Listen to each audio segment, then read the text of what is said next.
production. Needless to say, this was a big night for Andre.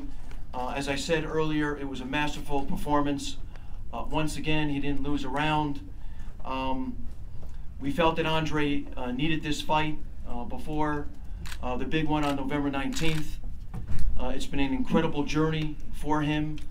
November 19th obviously will be the biggest fight and the biggest challenge of his career. We're so proud of him and his family for what they've done to this point, as well as his performance tonight. And Andre, on behalf of Rock Nation, we could not be more proud of you. Great job tonight. And now for the champ. Appreciate it, Michael. I want to thank everybody who came out tonight. A great crowd, great turnout. Rock Nation Sports, they jumped into this business. And a lot of people said they didn't have a lot of experience, which they didn't. But I said that they're the type of company that everything they touch, they're going to be successful because they got the right team in place. They have the right mindset toward business, and they're successful in everything that they do. So to see them rapidly moving through this sport and making some big moves is really grateful to be a part of, and I'm appreciative to be a part of the team, and it's just an awesome thing to be a part of. So I appreciate Rock Nation too. They did a great job once again. Just to second what Michael said, just thanking all the sponsors. We had some great sponsors for this fight. Obviously HBO, my team, James Prince, Josh Dubin, my coach Verge for getting me ready. Just everybody. I mean, it's a lot that goes into these events. I know it looks like we just kind of come in and make it look easy and then we leave, but it's a lot that goes into this in preparation. It's a lot that goes into it with negotiations, and I'm just thankful to have a good team behind me and to have a good foundation so I can just focus on boxing. As far as the performance tonight, I thought I did a good job. Alexander Brand was not the top guy on my list. I knew he was going to be very, very, very awkward. He's not necessarily, doesn't fight like Kovalev at all. But at the same time, it's a good guy to fight because you have to stay alert at all times. He's a veteran. I had to exercise some patience tonight because I wanted to get him out of there very, very bad.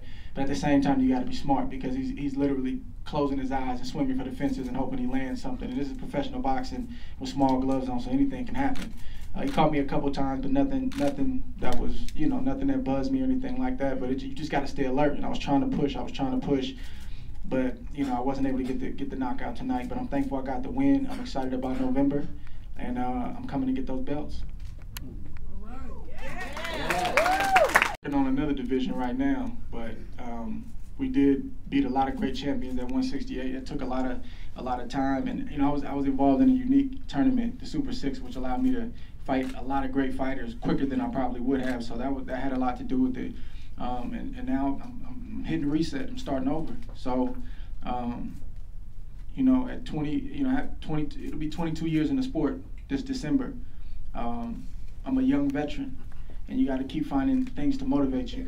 And my motivation is to be a multi-divisional champion, to be one of the all-time greats, and to, whatever you say about me, you'll never be able to say I didn't fight the best. And that's what I want my legacy to be, and to walk away from this sport at the right time and then try to give back the best way that I can. Thank you. Congratulations, Andre. You've moved up to 175, had a couple of fights there now. How does your body feel as a full-fledged light heavyweight, and will you be working with Mackie Chillstone in preparation for this fight? I mean, my body feels good. I don't think I can make 168 anymore. 75 isn't easy to make. I'm not doing anything crazy to make it, but it's not the easiest thing to make. Mackie's my guy. I consult with Mackie all the time. We're talking about doing some work for the next fight. But I talked to Mackie this morning. We chatted this morning. He's just a very knowledgeable individual. I think Mackie's almost 70 years old. If he's not 70 years old, this man gets up at 5 in the morning. He'll show you a six-pack if you want to see it. The man is phenomenal. He motivates me, and I love being around him. I love talking to him. So we're talking about doing something for the next fight.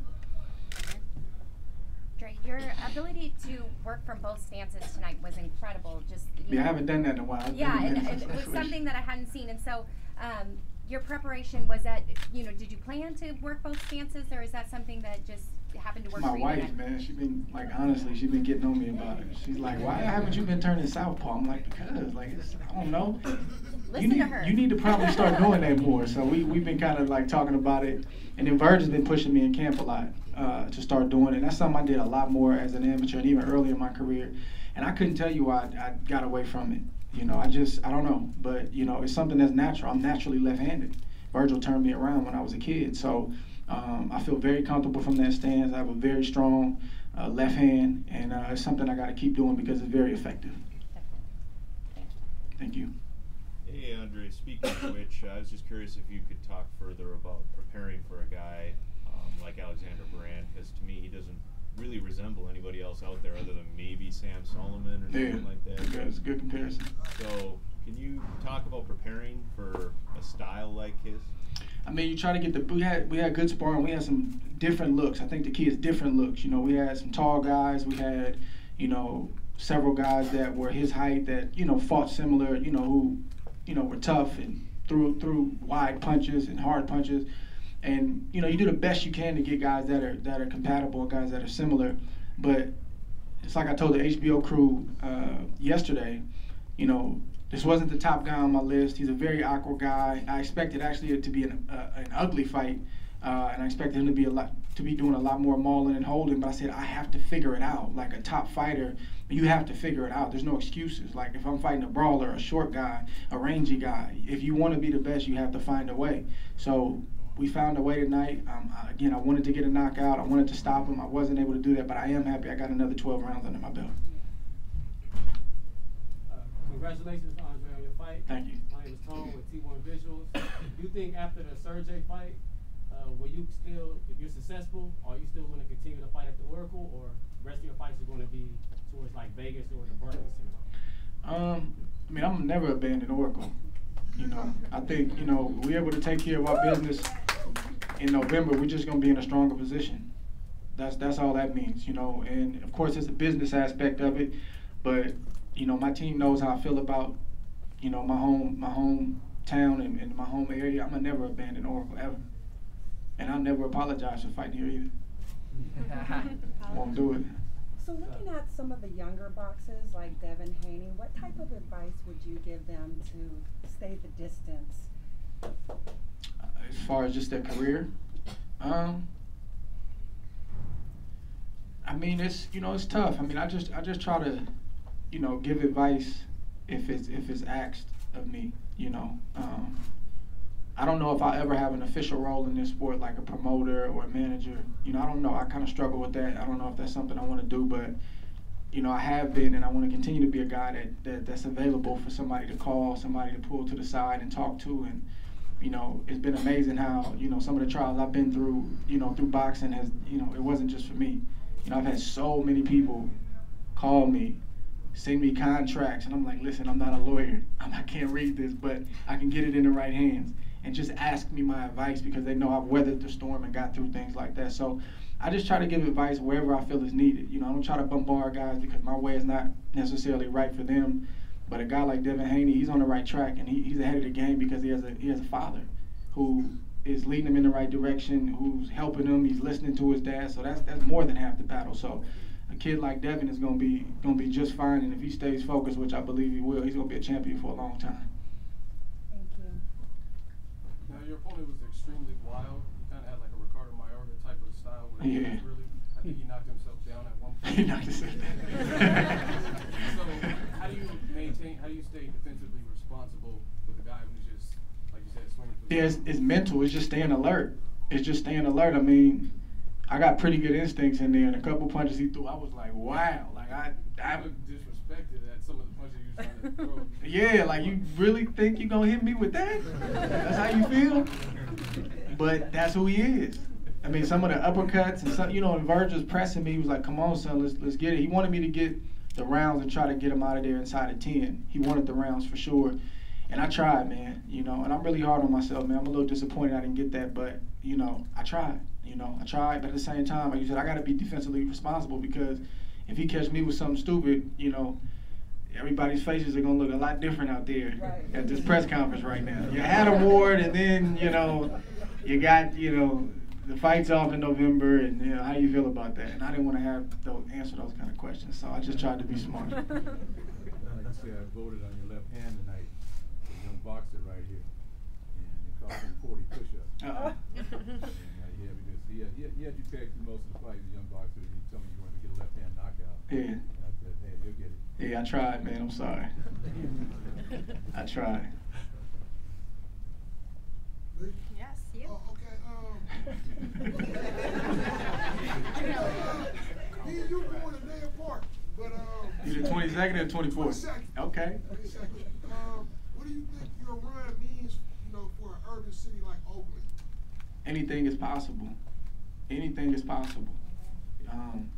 In a nutshell, anything is possible. You know, it's a lot of. I think I heard Marshawn say this one time that, you know, some of the greatest talents never make it out. You know, some of the greatest basketball players. It's a lot of smart people in urban communities, like extremely smart, but you know, either didn't get opportunities, made bad decisions. It's a slew of different things that happened where they didn't make it out. Some of the best basketball players in the world, they played on the playground. They didn't make it to the NBA. So, yeah, man. I mean, that's just one amongst many. But it just shows you that anything is possible. And if you really want to do something in life, it's very simple. You have to work. You have to work, and you have to continue to work. And when you don't feel like working anymore, you have to continue to work. And I'm a firm believer that when you work hard, great things happen. Things fall into place. So myself and many others, man, you know, look at us and just try to pull something from there and just realize that, man, you can take the easy road out and sell drugs or commit crimes and do things that maybe will get you some quick gratification, but it's only a couple ways that's going to end. Stay focused, man. Get good grades. So what if they call you a square? Be a square. Do what you got to do, because in the end, you're going to be happy. I wanted to just make a quick announcement. The attendance tonight was 8,653. Thank you, Oakland. Thank you, Oakland. Hi, Richard Ortiz with the Sweet Science versus the Cage. Hey, listen, whenever you put your mindset to something, you accomplish it. And you've mentioned before, you may even move up in weight. Can we possibly see you at heavyweight? I know you mentioned it before. I know it's still early, but after you get your victory in November? Man, I would love, I mean, you know, that's obviously a dream. I've talked about it. I can see that happening, but obviously, you know, like you said, first things first. I got a major task ahead of me at light heavyweight, but I could definitely see that, you know, go to heavyweight. It had to be the right guy. You know, it couldn't be a Klitschko or somebody like that. You know, it got to be the right heavyweight. Right. And I know you're a role model to young athletes coming out here. And I'm going to put you on the spot. Kilo Madera from your area, and also Joe's Smoke Show. Yeah. They're fighting September 10th. Who do you have and why? Oh, man, I can't pick that. I like both them guys, man. And I'm kind of mad they're fighting, too. I sparred with both of them to get ready for this fight. Everybody in my area didn't think I would ask that question, but I did. Yeah. They appreciate it. Kilo came to the gym, and he's talking smack about him, and then Joe came, and Joe was talking, and I'm like, oh, my God. This is going to be a good fight. I'm going to try to make it out there, too. Hey, big plug, September 10th, Tachi, Illinois, right? California. Yes, sir. Yeah, I'm going to try to make it out. And we'll get that soundbite, sir. Appreciate it, Thank man. you. Congratulations again on Thank your you. win. So you've had 2 fights as a full-fledged light heavyweight, and you look good in both. How important is it on November 19th to make a very emphatic statement in beating Sergey Kovalev to claim, to ascend? Yeah. I mean, you could say that I've accomplished enough where no matter what happens in that fight, my legacy is set, and I think that's the reality of the situation. But that's not how it's going to be viewed. You know, this is a career-defining fight. That's the kind of pressure that I put on myself. There's no reason why I shouldn't be able to get that task handled, and that takes nothing away from Sergey Kovalev, because he's everything that people say that he is. But this is Sugar Ray Leonard, Tommy Hearns all over again, where it's 50-50. Who's going to rise to the occasion? That's what my father used to say. And, you know, I plan on doing that. It's going to take a lot of work. But I'm willing to go through whatever I got to go through to get where I'm trying to get. Congratulations. Andre, you're an old school fighter, and I always feel like no one ever gives you the respect for the Chad Dawson win when you got that one. Is Sergey to you kind of like the old school mentality, that real big fight like you were alluding to, that all the old guys used to take on? Yeah, it's a new age in boxing, kind of based on how the monopoly board is set up with managers and certain promoters and different things like that, and that's fine. You know, I'm all for guys, you know, getting paid more money and maybe taking less risk, because typically it's the other way around. They're taking heavy risk and not getting compensated equally. So, you know, there's a place for that.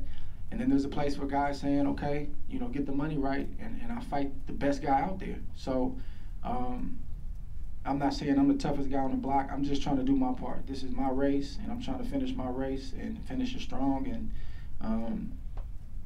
I'm trying to be great, man. You know, some people say, oh, you're already great, but I don't look at it like that. You know, I have a lot of work to do, because when I'm finished, I want to look back and say, man, I didn't waste a day. I didn't squander a fight. I didn't squander a training camp. It's a tough business, man. I've been doing this 22 years. It's a long time. That's a lot of training camps. That's a lot of miles that I've ran. That's a lot.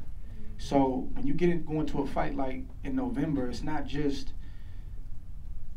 I mean, I've been groomed for these moments since I've been a kid. So, yeah, we got to go to training camp. Yeah, we have to shift our focus on one guy. But this is what I've been groomed for. This is what I've sacrificed for all my life, to be able to be that guy in that moment. And that's what I'm going to be working toward. Yeah, Andre, congratulations on tonight. Thank you. One of the undercard fights tonight featured a local young lady, Raquel. How did she do? Could you give us some comments? She won? Okay, yeah. Her fight? Can you give us some thoughts about it? I didn't see it, but I'm so happy she was on the card, though. I think she was a late addition. She was. I'm so happy she was on the card. Number one, for her being, you know, Bay Area native and getting that you know, that shine and just getting opportunity. You guys would be shocked, man. It's hard to, women don't get opportunities like that. And you know, kudos to Rock Nation for giving her the opportunity and giving a female fighter an opportunity like that, because they I'm telling you, the women, man, they sacrifice like we sacrifice, and they're fighting for respect, and they just don't get it. And people say there's no market for it, but for somebody like Rock Nation to take a chance on them and say, okay, we're going to create a market, man, that's a blessing. So I was so happy when I heard she was on the card. I'm glad she won, and I'm sure she's going to get more opportunities. Andre, your performance tonight, your defense really stood out. I mean, my peers and I, we cover fights day in and day out, and I know there was a couple of moments where I was sitting next to people and we went, woo! You know, I was doing that too in my head. You throwing some stuff at me, boy. Yeah. I was like, woo! But your ability, you know, to avoid the punches, your defense was just masterful, and, you know, that whole make 'em miss, make 'em pay mentality, your accuracy was just something of greatness tonight. So I have to ask you, when you have that momentum going into the Kovalev fight, do you think that those two things, both your accuracy and your defense, are kind of your edge going into Kovalev? I don't know if it's an edge, but it's definitely an asset. You know, it's definitely, I mean, that's just part of who I am. You know, I feel like I'm not going to give you anything for free. If you hit me, you're going to earn it. That's the way it's got to be. I'm not a punching bag. You know, I got great legs, and I'm going to use them. And I don't run. You know, I'm not a runner, but it's about angles and, you know, just inches. And as you get older, you know, you saw in Floyd's career, like, he moved a lot early. And then he realized I don't have to move like that. I just take a half step back, boom, I hit you, and, you know, that discourages you from throwing punches. And I'm getting into that mode where I don't have to move as much. I move just enough. I do just what I have to do. So I don't know if it's an edge. It's just something that he's going to have to deal with, just like it's things on his side that I got to deal with. And, you know, we got to see. We got two great trainers, and it's going to be a great fight, man. It's the biggest fight in boxing, hands down. Fighting in a light heavyweight division. Man, the way my brain works, like, he's the only guy in the division. He's literally the only guy in the division. He's the man. Who else is above him at light heavyweight? So that's a situation where you focus on him, you beat him, and then you sit down and weigh your options with your team and see what's next. You can't juggle both, you know? Yeah. Another question I have for you, Andre, is in your past fights here at Oracle, you've had a great turnout. Rock Nation's done a great job, you know, promoting your fight, bringing in the crowd. Yep. And you've also had your teammates like Amir Khan, Andre Berto, Peter Quinlan made the flight out here. How does it feel to represent a diverse sports community like the Bay Area, where we have the Giants, the Niners, the Raiders, the Golden State Warriors? How does it feel to represent the Bay Area every time you step into the ring? Man, it's beautiful, because in the Bay Area, I'm probably one of the only things that everybody can agree on. The Giants and the A's and the Niners and the Raiders. So I guess maybe the Sharks and the Warriors. Outside of that, you know, everybody's fighting. Everybody's against each other. So It's wonderful, man. I mean, this is like literally these moments like this. Driving to this arena when I fight here and walking in the building, like I'm telling you, like I couldn't explain to you what goes through my head. Like I'm trying to keep myself calm because it's such a surreal moment. Like this is really happening. Like this is what I dreamed about. This is what I always wanted. And to live it out, to see the people come out, the news, you know, websites, all these different people, it's amazing, man. It's hard to explain, but it's tough because I'm still active, so I have to stay in the moment. I can't relish it too much. I can't get too caught up in it, but I'm aware. I talk to my wife about it. I talk to my family and friends about it, man. It's a blessing. It's a blessing. Yeah. Other questions? And then we just also had Terrence Crawford and that guy, Postall. Right. We also had Apollo Creed and right now we got you in Covaland, right? Yeah. So would you say there's a rivalry growing between American fighters and Eastern European fighters, African American fighters mainly? I don't know about African American fighters, but I mean the Eastern European fighters are here. A lot of them, you know, so they're getting those opportunities. So yeah, I mean I think there's an inherent probably rivalry there, you know, between Americans and Russians because they're on our turf, they're on our soil, they're coming here to try to make a name. So, and we're trying to defend what we have, so to speak. That's how I look at it. No disrespect, it's nothing personal, but yeah, I think it's an inherent rivalry there because they're coming to try to take something that we have. More going on in there than just being slick, because if it wasn't, a lot of the guys that I fought would try to walk through me. I fought some of the biggest punchers in my division. And if I wasn't hitting hard and I didn't have nothing to offer, trust me, they'd be walking straight. It's funny, the same thing they say about Floyd. Oh, he can't hit. Somebody's putting them knots on them guys' head. Somebody's stopping them from running in there. Like, but it's not maybe boom boom where guys out, so people just don't think you hitting hard. But trust me, the opponent wouldn't say that if he was being honest. You can see the sweat fly. Sweat off. Any other questions? Oh wait, last one. Yes. You are a phenomenal broadcaster. Love watching you broadcast. Thank you. I know how much you love to apply that craft as well. How disappointed are you that you won't be able to broadcast, to be an announcer at the Ward Kovalev? Oh man, I'm pretty disappointed, man. Honestly, I don't even know how. I don't know how we'll call that fight. Probably lean toward the guy named Ward. You know, he say he's pretty good. Probably lean toward him. Thank you all so much for coming out today.